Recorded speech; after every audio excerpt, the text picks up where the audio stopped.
چیه رسول الله الحج المبرور، حج مبرور همه ثواب رسی. مبرور معنی چیه؟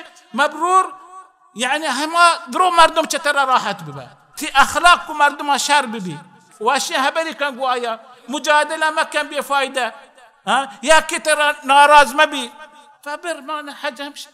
باز مردم امراه با حاجیان دوستان امراه با واپس کن دشمنه. حج مبرور چیه؟ شما شتاگه یکیم بسا سواره راند حجه بلکن 2-3 سال وقت تهبر نکنه. پرچه وشی نه حتی ندیشان چیه کتا چطوره کتا چه هبره کتا چه گواشته نه امراه بیتگن حجه دوست بیتگن پیسر حجه یه عبادت هم کنترول بکن مضبوط بکن. همین سبب الله سبحانه شیخ وانت الحج أشهر معلومات فمن فرض فيهن الحج فلا رفث ولا فسوق ولا جدال في الحج وما تفعل من خير يعلمه الله.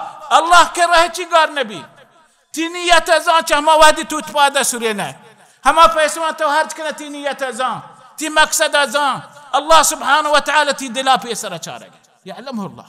فهربا ما شما یه نیت برین یه خوشی برین یه بزان احکامه ما شما یک حج ما واسه یک مزنی نوری بی یک مزنی برکتی بی یک مزنی خیری بی مش زندگی حج رنگ پورا اولیاء به الله اولیاء به چی یک حج یک مزنی عبادتی مقصدی هسته